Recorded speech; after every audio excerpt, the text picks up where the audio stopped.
This broadcast has been brought to you by friends and partners of Alfano Ministries International. Thank you for partnering with us today. All right, here we are. We're back with the 7K Revelation podcast. I'm your host, Marc Alfano, and this is an exciting episode for me because, every once in a while you meet somebody in your life and then you experience some of their materials and things like that, and it makes an impact on you. And this next guest has done that just for me and my wife. And it's I'll let him get into his story here in a minute. But before I do, I want to just quickly show you guys why we do what we do. Okay, so we are called the 7K Revelation Podcast, and a lot of times people ask, what does that even mean? And that actually comes from Romans. It's 11:3 and 5. And it's where Elijah's crying out to God, and he's like, Lord, have they killed your prophets and torn down your altars? Am I the only one left? And now they're trying to kill me too. And you remember what God said? He said, no, there's 7,000 others that haven't bowed the knee to Baal. And so this is really revealing the people out there who are, in normal life. We interview people in ministry, but also kingdom business and just, life in general, who are out there making big moves and doing things for the Lord. And also just, being the light of Christ in their workplace. And then the next thing is that in Revelation, and this is a big one, it's 11 verse, 11 or 12:11, I'm sorry. And it says, and they have defeated him by the blood of the Lamb and by their testimony. And if you think about it, we all know the power of the blood of the Lamb. But whenever you couple that with somebody's testimony, it's like the 1-2 punch, right? That defeats the enemy. And then the last thing that I love is, this is from Genesis, and it's 11:5 and 6 from the NLT. It says, this is to put it into context. They were building the Tower of Babel, and God came down from heaven, and the Lord came down, and he said, look at the city and the tower and the people. And he said, man, the people united, they all speak the same language. After this, nothing they set out to do will be impossible for them. And so what we've seen is division in the church. There's a million ways to be a Christian. There's one way to be a Muslim, I always say, and that's why they're so, united, and our church is so divided. So with our podcast, it's like we want to hear from people from all different walks of life, all different backgrounds. Where did you come from? Where are you going? And the other thing too is that, it's not so much about the denomination as it is about the message. And the message is that Jesus Christ died so that we can have eternal life. So my next guest is none other than Dr. Paul Williams. And I'm going to go ahead and bring Dr. Paul up here to the stage. And I'm just, how did I meet Dr. Paul was literally through my church. Our pastor, Pastor Rodney Howard-Brown, and Dr. Paul Williams wrote a couple of books. The first one was, I believe, was the Killing of Uncle Sam, right? That's correct. Yeah. And then you guys did The Killing of the Planet, which I actually have here behind me. It's a great book. I actually just finished it again for like the third time. Amazing books. But that's not just who you are. You have a deep story. And I remember the first time I met you, I said, oh, my name is Marc Alfano. And you were like, oh, I knew some Alfanos from Scranton and stuff like that. And then you talked about your history with organized crime and stuff like that. I was so fascinated by it. So let's just jump into it. Let's just hear about Dr. Paul, where you started, a little bit about your life, and then we'll just jump right in. Well, let me begin.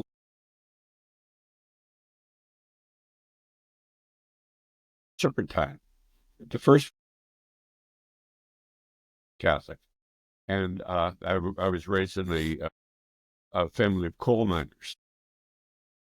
And, we didn't have money. And I was a pretty good student, and I ended up getting several scholarships, and I received my PhD in academia, in Latin, and medieval philosophy. And from that point on, I'm going back way back, Mark, before you were even thought of as a conception. 1876, I ended up working for William F. Buckley at National Review, and that's where I began my writing career. He was a phenomenal person and a tremendous intellectual. And if any of your listeners don't know him, I would encourage them to look him up. He was incredibly significant and in his day, incredibly powerful. But at that time, I was very much yoked to the Roman Catholic Church. I was a senior editor of the Fellowship of Catholic Scholars. I was teaching at Catholic schools, University of Scranton, several other universities that were related to the Jesuits.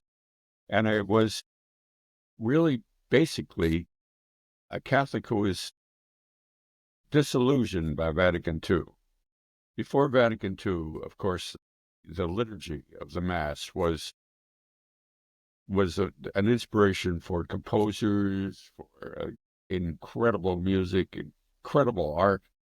And it was really all destroyed in 1965 with the decree on ecumenism. The Latin was done away with. The idea of making a sacrifice at the altar was done away with. The idea of the priest being ontologically different from other people was done away with by Vatican II. Before Vatican II, for instance, a priest could only touch the Eucharist with his thumb and index finger, which were especially anointed for that purpose. So any Catholic, when you were receiving communion, any Catholic could not touch that communion. Even think about that. Or any person who was not an ordained priest could not touch that. It was so, the whole Mass revolved around a thing untouchable, so ineffably holy that nobody could touch it. Or that's why they had patents. When you received communion in the Catholic Church, they put a communion catcher under your chin. It was called a patent. And that would prevent the catastrophe of the host falling to the floor. Because in every element, the smallest morsel of that host was the whole body and blood of Jesus Christ. Once again, that whole Roman rite centered on, and our teaching, transubstantiation, the idea of the consecration of the Mass, all centered on this idea of a thing that was untouched. Well, after Vatican II, that completely changed. After Vatican II, anyone could touch the host. The patents, the communion catchers were done away with. And it received the point where women were distributing the communion in Catholic churches. Deacons were dipping into the chop. That would have never occurred before. And by the way, it's still occurring, of course, throughout the world, and it's all antithetical in the law. So I had a problem with the church. That's the first thing you have to understand.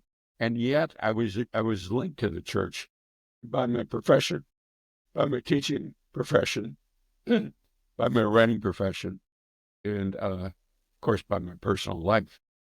So let's cut to 1976, 1977.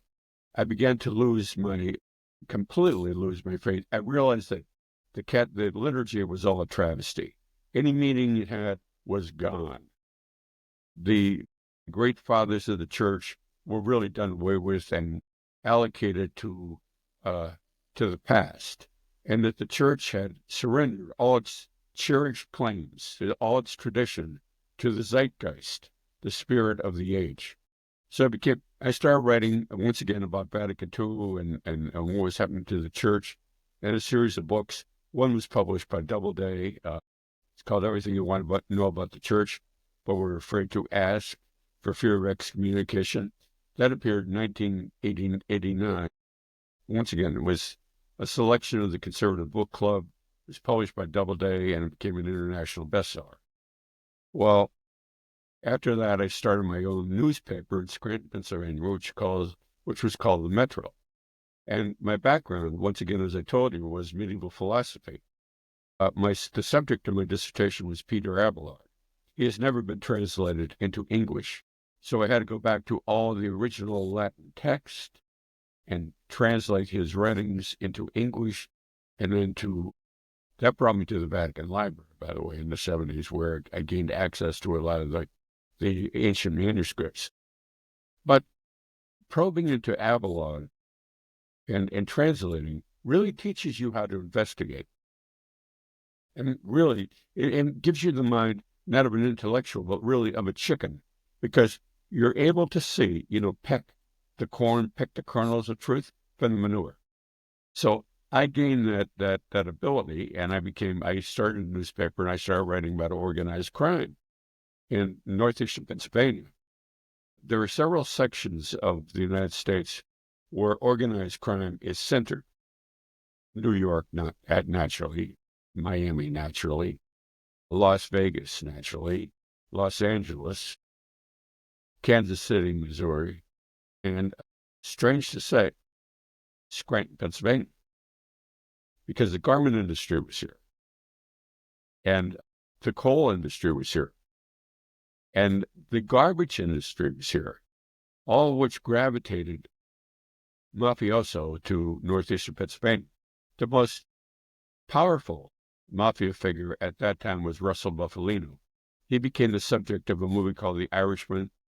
I think you know that, directed by Martin Scorsese, with De Niro and Pacino, and it's all the story of Buffalino and Frank Sheeran, who was a labor leader there. I know all these guys, and I dealt with them, and I started to write about them and exposed what was really going on, particularly with the garbage trade.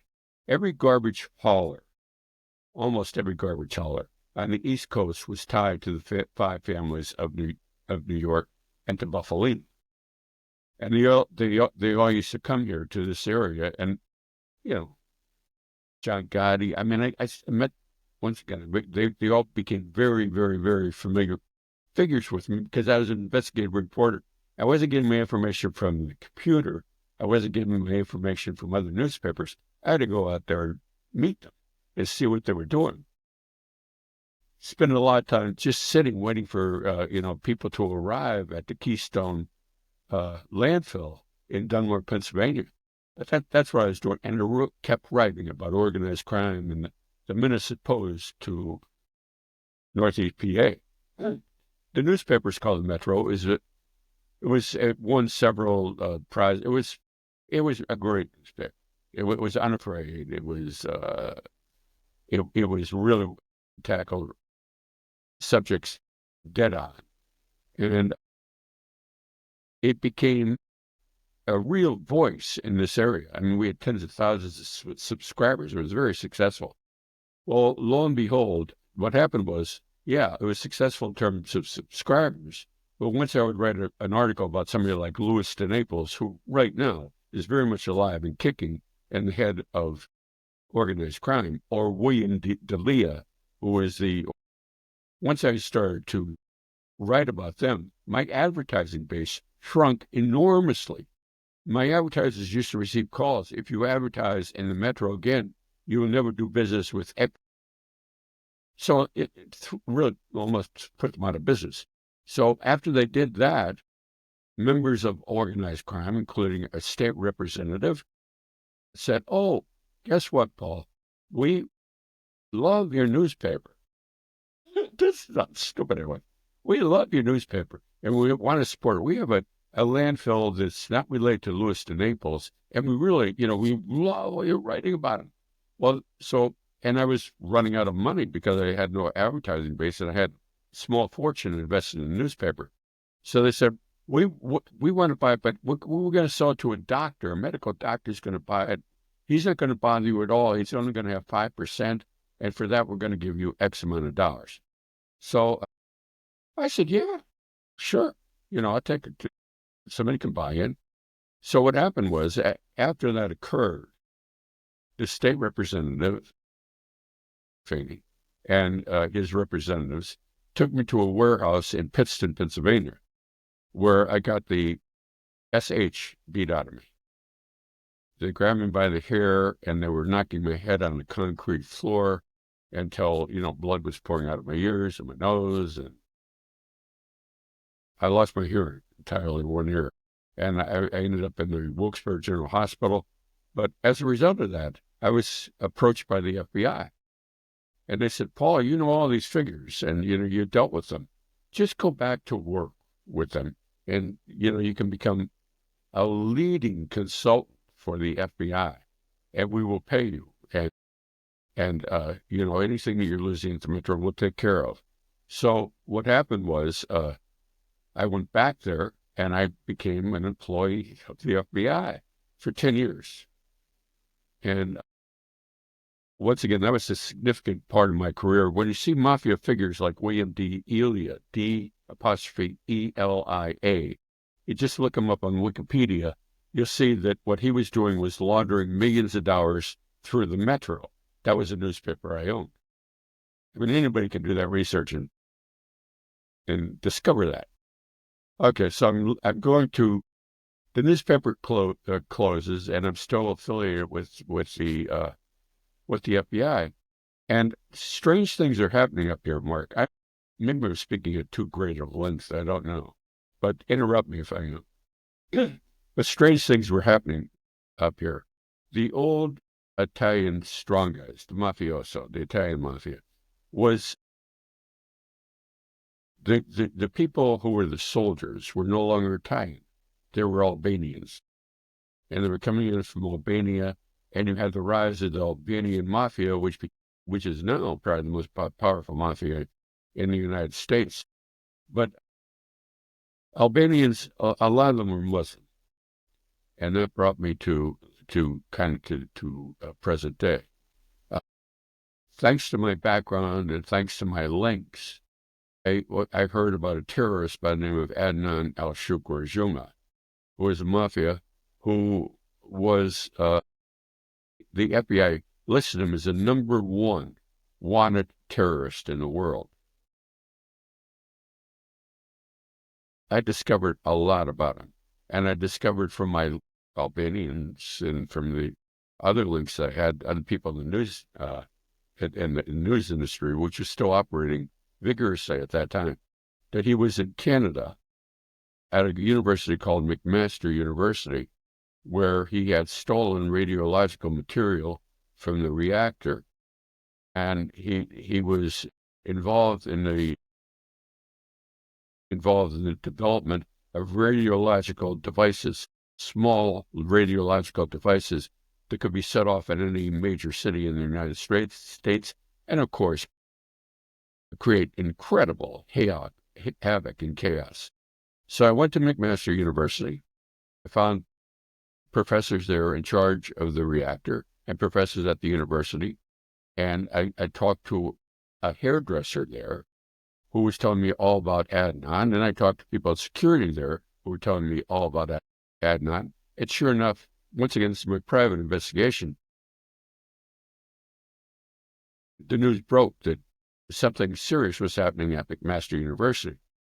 From my knowledge, I was working with the Toronto Provincial Police at that time, and they brought me up to Canada. This is kind of interesting, Mark, where I became hailed as an incredible hero. There was a plot called the Toronto 19. There was a plot to blow up Parliament in Canada, in Ottawa, and to behead the Prime Minister.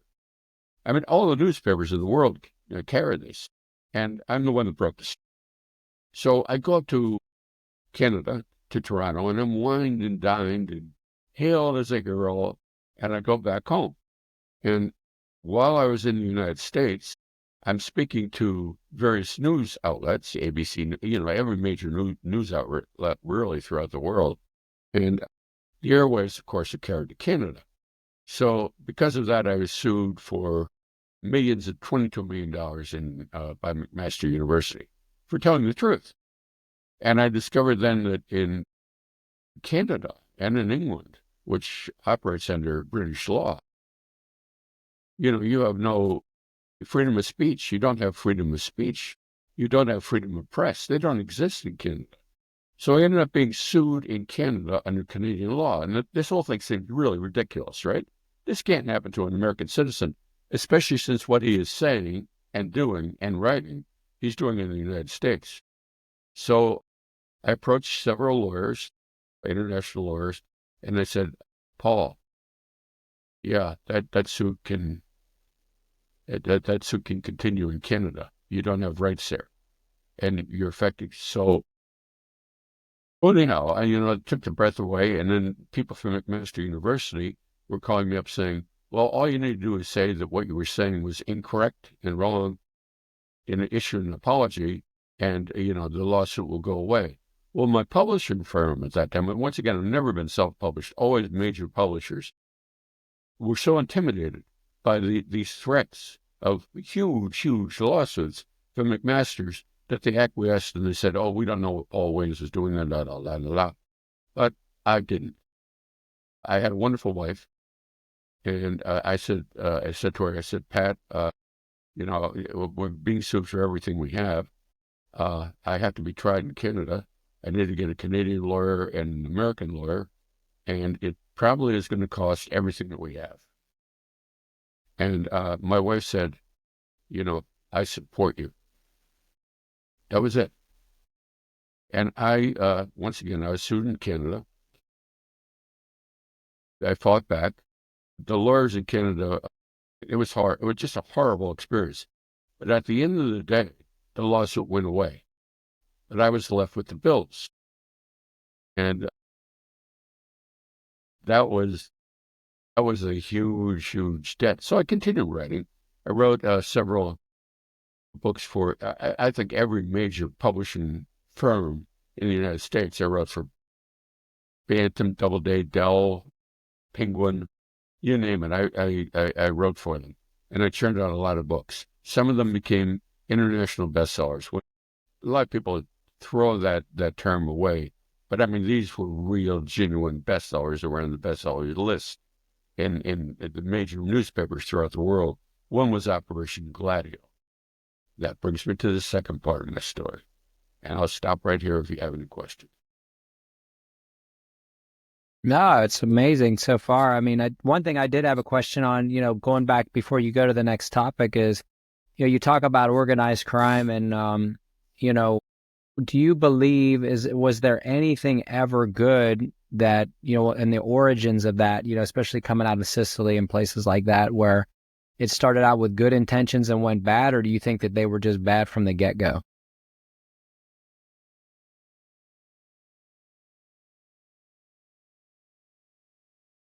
Netherlands origins. What you had is, you don't remember, but see, come from an Irish family, and you come from an Italian family. When the Irish were here, when I was a kid, there were places where you'd say, they'd say, "No Irishmen are allowed," and same thing with Italians. There was a real clique. Churches in there, like the Catholic Church, were divided between, Italian churches where the sermon was delivered in Italian, and you had Irish. You had German churches where the sermon was delivered in German, Polish, but everything was ethnically divided, and a lot of people in the Italian communities, and they lived in communities, real communities, where almost everybody was Italian. They spoke Italian. Yeah, they were subject to really, and people don't talk about this, but they were really subjected to all kinds of depression and suppression. I think what happened, and they were exploited by local crime figures, especially here between the Irish and the Italians. The most powerful crime family in this culminating area, going back to before the World War I, 1916, 1917, not the Civil War, no, before World War One. The leading crime family was the Kehoe family.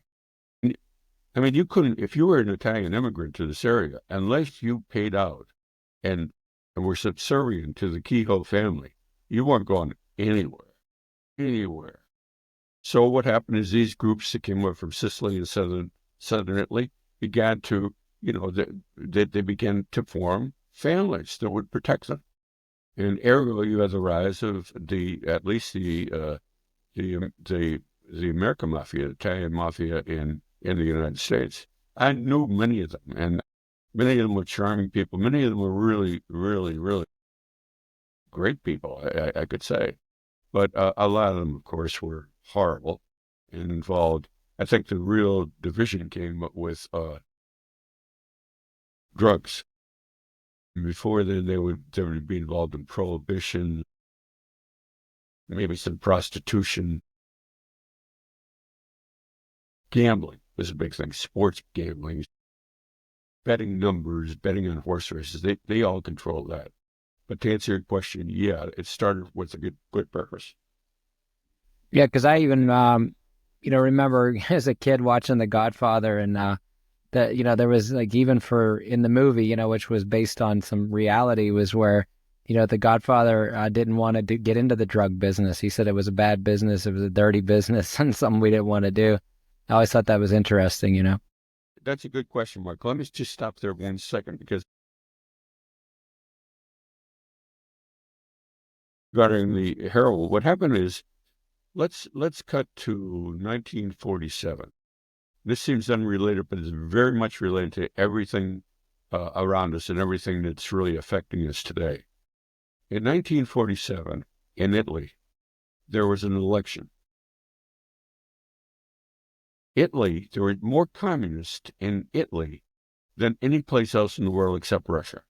In Italy, the PCI, the Italian Communist Party, was gaining control of everything, every village, every town, every city. The United States, it was very much alarmed by this development, because if Italy became a communist country, and you remember, we had the domino effect there after World War II. But if Italy became a communist country, they could establish military bases there, missile bases there, and we were terrified.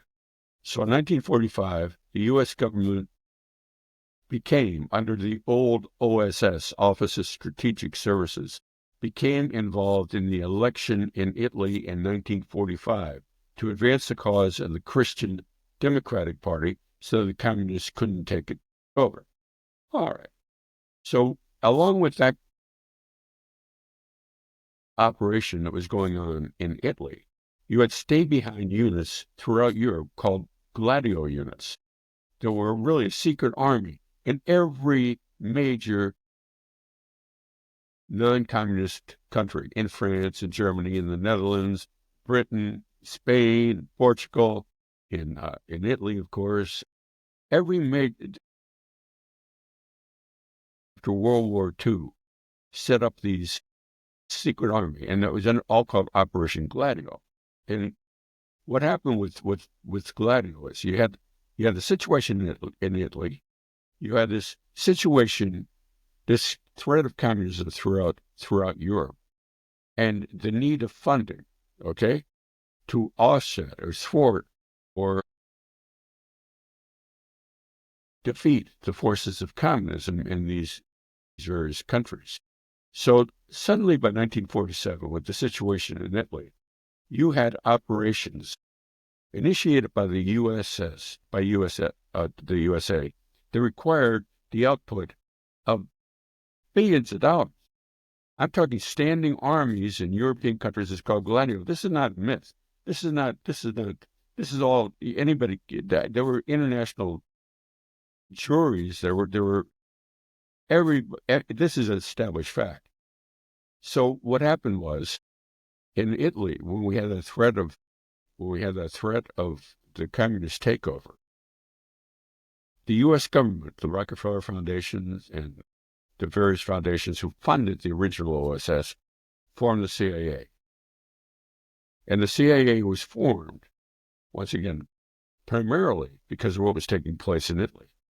And at that time, we began working with people like Lucky Luciano, who got, by the way, he received the Medal of Honor for working with us. Don Callow, who arranged the U.S. invasion, at Indio.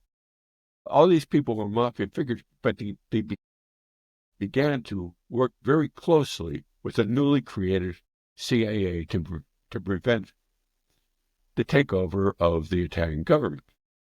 All right. So the CIA needed money. Where was the money to come from? You can talk to American taxpayers and say, oh, we have standing armies, up in Hungary, and we have standing armies in Germany, and we want to tax you to support them. Well, they need the money immediately. They needed the money in Italy immediately for black ops to go to these communist strongholds and to take the people out. I mean, to take care of the communist leaders, kill them, do away with them, burn their headquarters down. And there's an urgency for funds. So Luciano, along with Paul E. Hellwell and other people in the CIA, said, oh, well, we have a good idea of how to raise funds for the CIA. Because doing after World War II, they were also working with the National Chinese, Chiang Kai-shek, to prevent Mao from taking. We know where money can come from. It can come from the poppy fields of Southeast Asia. And we can bring heroin in through Marseille, through Marseille and into Italy, and then from Italy into the United States, where we can start selling heroin. This sounds incredible, but the fathers of the CIA, Allen Dulles, and the other people who were the original founders of the CIA, all agreed to this plan. Nelson Rockefeller, they all agreed to this plan. And if you get the records from getting of this from the CIA, the CIA and Paul E. Hellwell, Hellwell, pivotal figure in world history. Nobody knows about it. But they said, we're going to bring heroin to the United States through Santos Traficante in Cuba. We'll bring the heroin of Southeast Asia to the laboratories in Marseille, where it can be refined, into Italy, and we'll transport that to Cuba, and we will have the heroin inside oranges and grapefruits and different types of fruit. And so the question was raised, well, what we're doing is talking about addicting the American people to heroin. And the CIA, once again, Dulles and Donovan, Big Bill Donovan, and the other founders of the CIA, James Angleton, said, oh, no, that won't be a problem in the United States bringing heroin in there, because the heroin, we're going to sell the heroin through the mafia at jazz clubs throughout New York, where every place jazz is becoming the rage.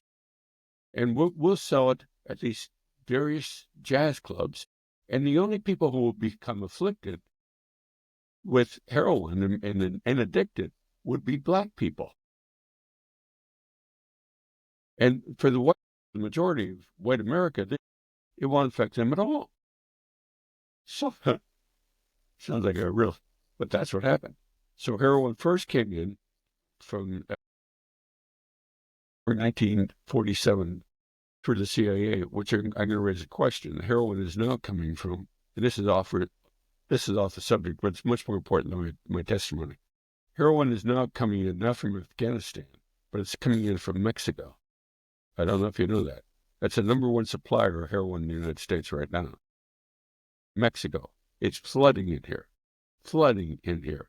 And once again, if you look at the CIA, go and see their budget. Look at their budget. There's no allocation of funds for covert operations. Where's the money coming from? Never changed. It's never changed. So that goes back to what you said about The Godfather. I'm sorry, it's a long story, but yeah, that was the real. I think that was a real crucial moment in U.S. history. But as you would notice, even in The Godfather, that was taking place really in the early 50s and right after World War II. So that was accurate.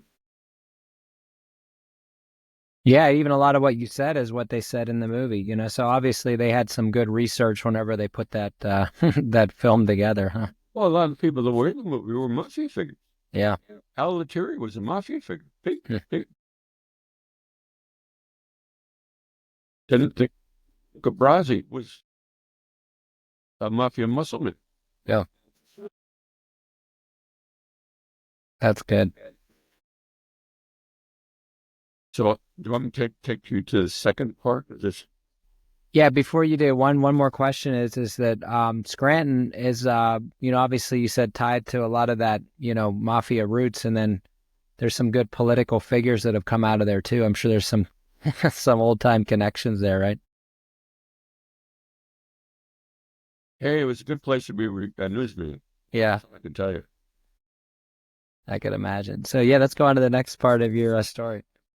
Okay, well, the next part of my story begins after the lawsuit in Canada, and this is going back maybe a dozen years ago. Once again, I sued my publishing company. So around that time, I had a friend by Patty May, who was part of, well, she was a very close friend of Rodney Howard Brown. So I'm in Washington, D.C., and I'm on a speaking engagement, and Patty said, "Oh, there's this preacher who read Operation Gladio, and he really wants to meet you, and he's a Pentecostal." I said, "I don't want to meet any Pentecostal. Forget about that. No, I'm not even vaguely interested." So she took me. I went out to dinner with him. She was driving, and lo and behold, she drove me to the Daughters of the American Revolution convention hall, and Rodney was speaking there. And Rodney was talking about South Africa, and he was talking about organized crime. He was talking about the people who really control geopolitics and control the economy. And I'm listening, I'm thinking, wow, how does this guy know all these things? Because if I talk to 10,000 people, maybe two know about this. But he knew all about it. I think it was largely because he came from South Africa with Cecil John Rose, the creation of the Society of the Elect. But and he kept talking, and I felt something in my spirit. I I mean, I'm at that time practically an agnostic. So he says anybody that you know, uh, wants to come to the altar. I forget his exact language, but for some reason, something, maybe there was, I don't know, something in my rear end propelled me to go right before that altar. And I was listening to Rodney, and I got touched. And then I met him, and we had dinner in D.C. And I was talking to him. I said, we should really write a book together. And he agreed. From then on, I think I'm going back to 2015 till now, I became one of the greatest friends of my life is Rodney. However, I was down there. I still figured what was happening at Rodney. You get real. I'm a Catholic.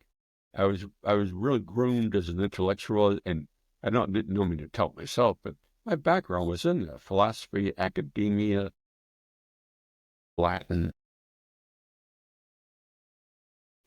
In any case, I was starting to go. He invited me down to several of his conferences, and at one of the conferences, at the first conference, I see him walking around touching people and people falling to the ground. I figure, oh gosh, this is really nuts.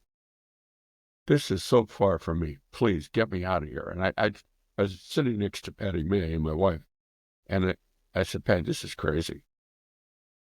But I couldn't get out because the place was so packed. So I'm sitting there, and I go to the second meeting and the third. And suddenly Rodney walks up behind me and drags me to the front of the altar and touched me. And I collapsed. I really didn't know what hit me, but it was real. It was real. It wasn't like it was not something that was intellectual, and it was not something that was emotional. It was something that really hit you in the pit of your stomach. I know that happened to you, but I mean, yeah, it's not like being slain in the spirit because you're not slain. I mean, that's a bad phrase. But whatever happens, I ended up on the ground. I told my wife, and my wife was touched. And then after that, I went to another one of his sessions, probably a year later, And in front of me, Rodney touched this guy, who's an African American, and the guy was flop, flopping around the floor like a fish, and flopping right in front of me. And Rodney said, "Oh yeah, he's on fire." And he said, "Well, let him go, let him." And he's flopping around in front of me. He said, "Because God likes him this way. God, he wants to say, well done." So I'm looking at that, and I thought, for some reason, I start breaking out laughing. Mark, I laughed for 45 minutes. I'm dead serious. I had to put the coat over my head, and he had a camera on. Okay, bringing up, that's what happened. So that's when I first got touched. And I realized that, all these other trappings were insignificant. And it was deep. But let's go back to COVID. I wrote a book with Rodney called The Phantom Virus.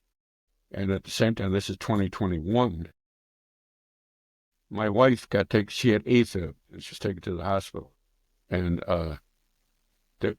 they said, "Oh, she has traces of COVID." I went to, so they placed her on the ventilator. Despite my wishes and despite my wife's protests, and despite my daughter, they placed her on the ventilator, and I found out she had 4% chance of survival. Well, sure enough, she died. Okay?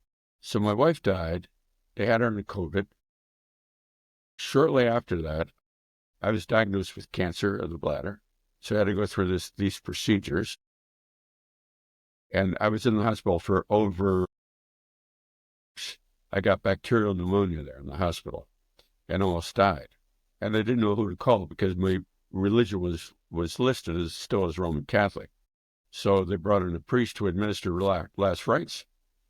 So I was on my way out, and then at the same time I get out, and my life, I have to walk around. It's everything about my life, and my personal freedom had changed. Right in the middle of this whole thing, my sister's house burns down. She's the closest relative I have up here, and she has several strokes, so she's completely immobile and relying completely on me. So I began to lose my faith completely. I said, "Lord, here I am. I give my life to you. First of all, I prayed and prayed and prayed, and my wife still died. You left me alone. Then I got this awful illness. Then when I was praying to you in the illness, I got bacterial pneumonia. And then when I got out, I was saying, thank you, thank you." Then my sister's house burned down. She had this series of strokes, and I had ongoing medical problems. Now, this is just until last week, Mark, and that's why I'm happy to be here. I was thinking, oh man, all is lost. I even dallied around with going back to the Catholic Church and went to certain services, but it was so vacuous, so empty, so dead, and so meaningless that I figured, oh, man. And I'm so far removed from Tampa, of course. So finally, with the start of this conference this week, I go back and I see Rodney in Bango, everything ignited within me again. Everything, it's amazing. Everything. So what I would like to say, yeah, a spiritual journey can be torturous, and it will be. And you can lose your faith. You can. We're not Baptist. Baptists say eternal security. We're not Baptist. You can do that. You can go really far astray, but you can always come home. And that's the beauty. And right now, when I came back from Tampa and I recently came back, I feel totally different. Wow. Man, what a testimony just on that. Obviously the whole theme of the conference was the storm, and the storm had obviously come and the enemy, in John 10:10, it says the thief comes to steal, kill, and to destroy, but he come that you have life and life more abundantly.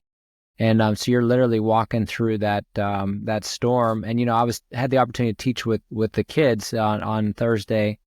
And the Lord just showed me, he said that, during a storm, because I used to fly airplanes and when you hit turbulence, it was because there was a lot of updrafts, and sometimes your storm can, if you get in the wrong position, can really pull you down. But if you position yourself right, it can actually take you to a new place that you've never gone before.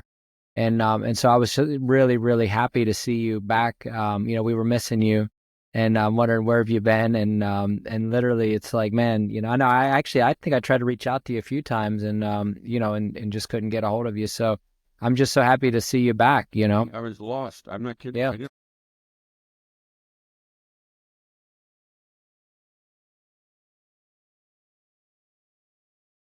Yeah, you can be saved. Even an old coot like me. Yeah. I still have something in store for you. He sure does. He sure does. So one thing I want to talk to you about is this. If first of all, just it's such a blessing to have you on the show. You're a wealth of knowledge, and I know we could go on and on and on because you have such a deep history of your background and what you've done, and you're a huge value. I know you do. Pastor Rodney always says you do some work with like Harvard and things like that. Are you still working with those organizations? What I did was, you see, once there's a society of scholars called Speculum that I was a part of, and so yeah, but through that, and that's all like the Ivy League schools and major schools throughout the country, where you can go and you can speak about things you would be greatly interested in, like the 12th century Renaissance. So yeah, I've done that, but I've spoken in recent years. I've spoken just about still teach it. I'm called into places like NYU, and so I'm still active that way. But once again, I got slammed by what happened to me in 20. Yeah. Yeah, Ben. like, No, I was just going to say that, another thing too is you wrote the Phantom Virus, which I mean, obviously exposed a lot of the corruption that was happening with the COVID, and obviously the way that the system's been manipulated and things like that. But then you also experienced a lot of the stuff, firsthand. I mean, you know,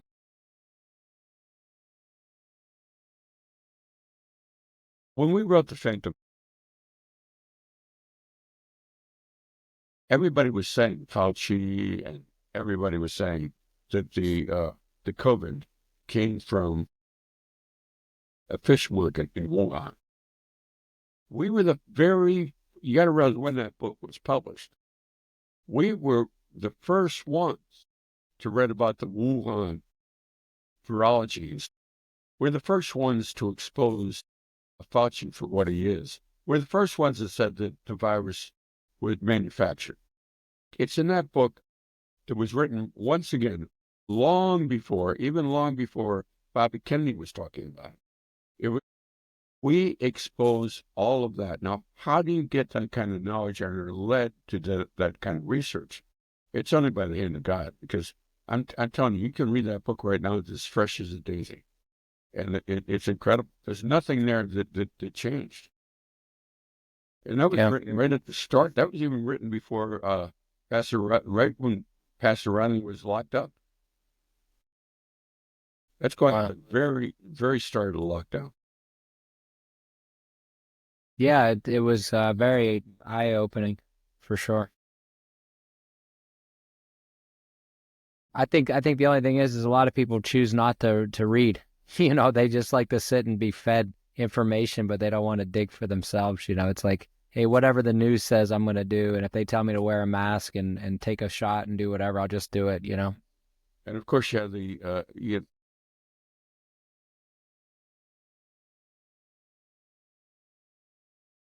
feeds into that.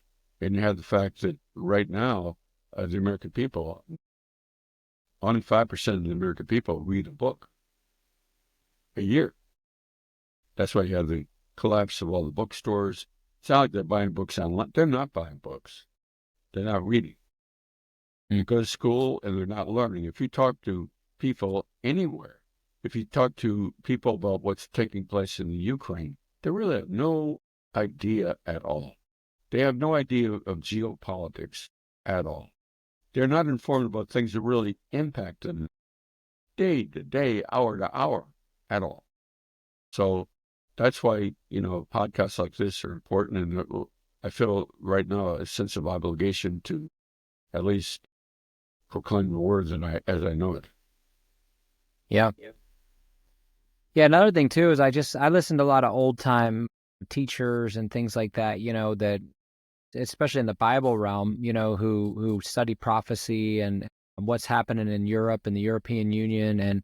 And one thing, I was listening to a guy the other day who's passed away now. He's been gone for at least 6 or 7 years. But I mean, he was, this was years ago. He said as the European Union was being developed and how their GDP is so much bigger than the United States and their power could be so much greater and all these things. And it leads into this one world bank and, and all these things that are going on. But one thing he said that really hit me was he said that in Europe, the average European knows a lot about what's happening in the U.S. politics and the politics of the world. But if you go to the U.S., most people don't have a clue what's happening anywhere, even in their own government.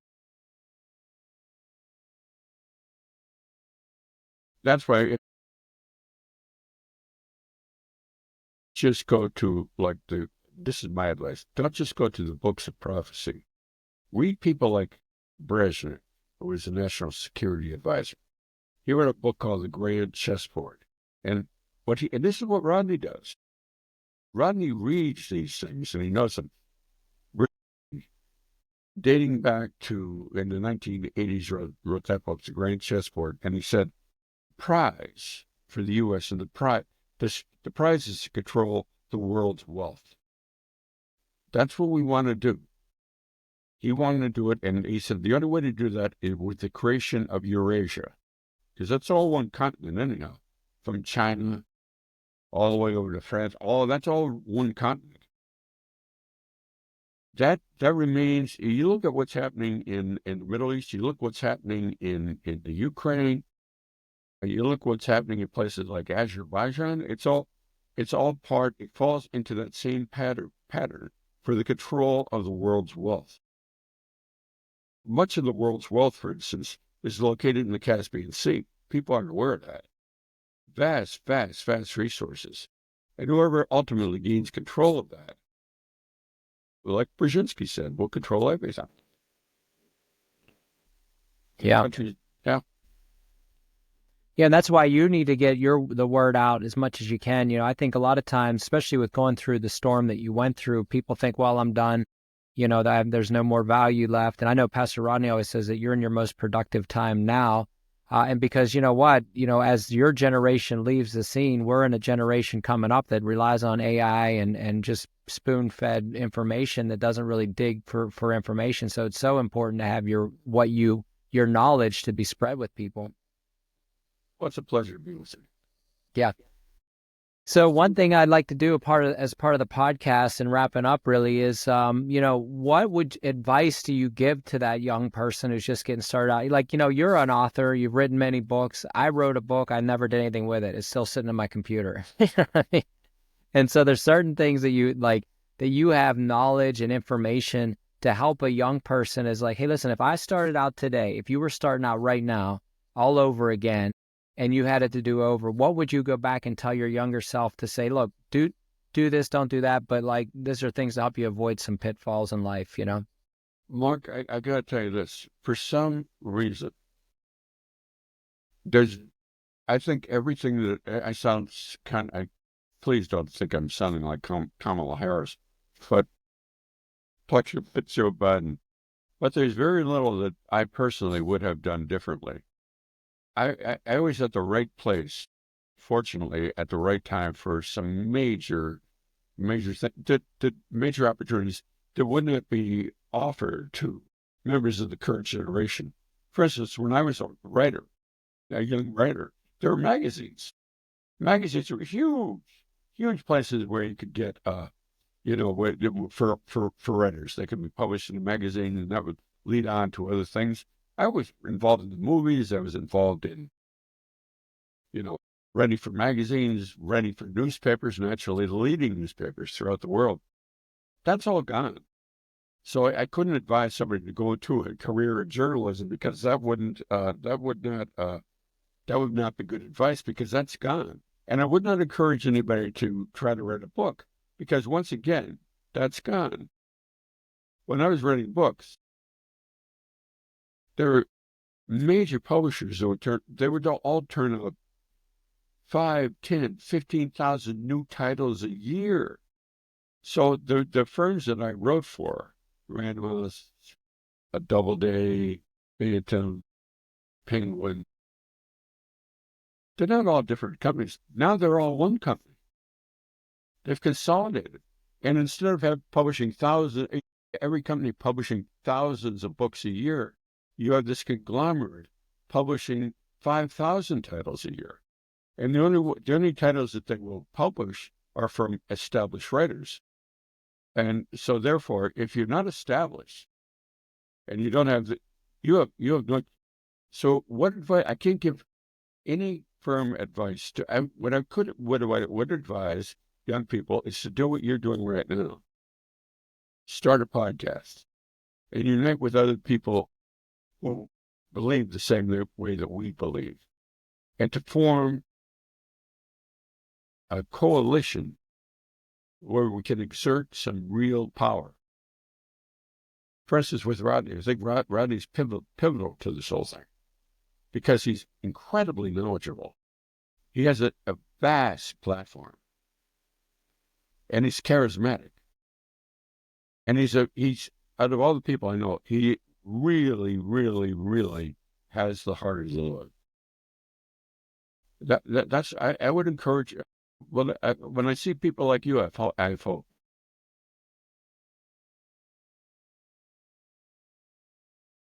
I come from a different age. You might. I feel like I've been transported here from antiquity. Everything you have to say is very relevant, even to what we're facing. What are your thoughts on like what's going on with this election and things that are coming in the future here? Well, I fear for the country. I fear that I know, and the elections are rigged. It goes back a long way. I mean, if people don't believe that, then they're still believing in Santa Claus. I mean, the elections are rigged. The system is corrupt. From every part of the system is corrupt. The news is corrupt. The newspapers I work for are all corrupt. They're all controlled. Just remember I told the story of the Metro, how you control the advertisers. Yeah. Well, you have a cabal who will exert control so they can control what you see and what you hear. For instance, Fox News and CNN, I don't know if you're, and MSNBC and ABC, NBC, CBS are all, look at their corporate shareholders. They're all owned by the same people. So, like you say about this election, naturally, any Christian that does not vote for Trump needs a swift kick to the ground. What I see there is like people who are Christian who are afraid to put up a Trump sign for fear that their neighbors might be offended. Only 18% of the Christians vote. What? I mean, please. So I don't know what is going to happen if Trump wins the election, and I'm not a prophet, but what I do see as an historian, and I am an historian, is that something cataclysmic will definitely take place. It could be another epidemic. There could be a nuclear incident. Something is going to set place to completely discredit him. If Kamala wins, it'd be something that occurred that would entrench her. So we're still being manipulated, my friend, and the manipulator is our enemy. And Yeah, 100%. I was actually preaching in Miami area not too long ago, and I said, we're all excited about the election and you want Trump to win. Thank God if he does. But I said, don't think it's going to be an easy ride if he does, because they'll do whatever it takes to discredit the guy. They'll fabricate things out of nowhere to destroy the economy and upset the stock market and put us into poverty and everything. So don't think that just because he gets elected, it's going to be like, glory days again, Yeah. Yeah. That ringing for people who, I'm sorry. My phone is off, but they're still ringing. No, that's okay. Go ahead. You're an important man. Some, so, I was blessed to gain some knowledge and blessed to share it. That's all I have. Yeah. Well, I appreciate you coming on the podcast. I'd like to do a follow-up with you, maybe after the election we could get back on and, talk about some things. And, it'd be great to do a recap with you. I mean, because your stories, we just barely scratched the surface of what you've done and where you've been and all that kind of stuff. So is there anything in closing you'd like to share with the listener? Give it big. I will, for sure.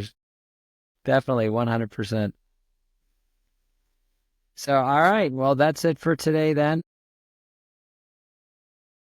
What an amazing testimony and story from Dr. Paul Williams. His life has been changed, because of his connection with our church and Pastor Rodney Howard-Browne. And, it's just amazing. You think that you've made it and, you're out there in life and you're doing some major things, and then the storms come out of nowhere. And, we were teaching about storms in our Bible school here, when I was teaching the kids' church at our latest conference. And, a storm can either take you out or it can take you up, and you have to make a decision. Maybe you're going through a storm in your life, and you look at the wind, you look at the waves. We have the ability as a Christian to speak to that storm and call peace to the storm. But we also can find the convection currents that are rising high, just like that eagle behind me. We can spread the wings and we can fly high during a storm. And so, you want to position yourself to be able to ride out these storms and go to a whole new level in your life. Sometimes people see a storm coming and they get scared and say, oh my gosh, just like the disciples did. They were crying out to Jesus, save me, save me, save me. And Jesus was sleeping in the boat because he knew the storm was going to take them to a whole new level, and they just needed to find that peace in the storm and rise above it. And so look, if you want peace in the storm that you're dealing with right now, you can just say a prayer with me. The Bible says that all have sinned and come short of the glory of God, that the wages of sin is death, but the gift of God is eternal life through Jesus Christ. And whoever calls upon the name of the Lord will be saved. And look, you're a whosoever, you're out there, you're somebody, but maybe you haven't called on the name of the Lord yet. Maybe you've heard about it. Maybe you thought it wasn't for you. But I'm telling you right now that we're coming near the end of time. We're near the end of the age. There's only a few grains of sand left in this hourglass of our age, the church age, and then we transition into the next age. And so, look, if you want the free gift that God has for you today, and it really is a free gift. I mean, it's no different than if I was to bless you with a new car or a new house. I have to have the keys held out to you, and you have to receive those keys. And so there's some people who say, no, they don't want to receive the keys to that car because they feel like there's something, a hook, or it's a scam or whatever. But no, listen, if you can blindly just say, listen, I receive everything that God has for me today. I receive it and I'll take it. And I want my life to change. You can do that simply by saying a prayer with me. So you say, dear Lord Jesus, come into my heart. Forgive me of all my sins. Wash me and cleanse me. Set me free. Thank you, Jesus, that you died for me. I believe that you've risen from the dead and you're coming back for me. Fill me with the Holy Spirit. Give me a passion for the lost, a hunger for the things of God, and a holy boldness to preach the gospel of Jesus Christ. I'm saved. I'm forgiven. I'm born again. And I'm on my way to heaven because I have Jesus in my heart. And listen, there's another step to that. You can also go get to your local church. If you don't have a local church, look out for a good church, a good Bible-believing Book of Acts type of church, and get yourself baptized in water. I think that's the next step that every new believer needs to do. Get yourself plugged into a church. Don't just say, oh, I'm going to only go online. Search, because there are great churches in your area. You just need to plug into them. You can always follow our ministry. We're Alfano Ministries. If you like what we have, you can always become a partner of Alfano Ministries. You can just go to thealfanos.com or PRO, V as in victory, B as in boy, 3. So it's PRO, V as in victory, B as in boy, prov, 3, global.com. And on there, you could become a partner of us. And, hey, I love the content you got. Or maybe you know somebody that should be on our program. So, hey, we love a recommendation. We'd like to get them on. And, and we're believing for better equipment. We want to have our own studio where we can actually bring guests into so the quality's good. It doesn't look like we're in witness protection and the sound's okay and this and that. So we want to take this whole entire podcast to a brand new level. One other announcement is we are now officially on Jesus Pod. So if you go to the App Store, you can download the app Jesus Pod. And in Jesus Pod, all you have to do is you go to Lifestyles, I believe it is. So when you're on there, so let me bring up my app here. It's Jesus Pod. That's Jesus, or if you're Spanish, it's Jesus Pod. And then you go under podcasts. So you can see under here, there's a podcast button. You click the button. And under that, there is your life. It says, let me move it over this way here, life button. And then if you scroll down, you see all these amazing podcasts they have on here. And these are all Bible-based, really good doctrine. And then there we are, the 7K Revelation podcast right there on the Jesus Pod. So, download the app today. It'd be a great place for you to pick up the content. And, hey, until we meet again, this episode was actually late. We dealt with the effects of Hurricane Milton. Then we went straight into our conference at our church. So we're doing working with hurricane relief and different things like that. So, it's obviously I'd like to get the podcast out every Friday. This one is now coming out to you on a Monday or Tuesday by the time I get it all processed and put up. But, forgive us for that. But if you have more content, we can get ahead of the game. And we have some really good people lined up coming. But Dr. Paul Williams, I saw him and I said, man, we got to get him on here no matter what. So I love his story of what he's been through, his history coming through the Catholic Church and his career with organized crime and the FBI and all these things. It's just amazing to me. So thanks again, Dr. Paul Williams, for coming on. That's Marc Alfano, and I'm going to go ahead and just put up my outro to the video, and we'll see you again next week. This broadcast has been brought to you by friends and partners of Alfano Ministries International. Thank you for partnering with us today.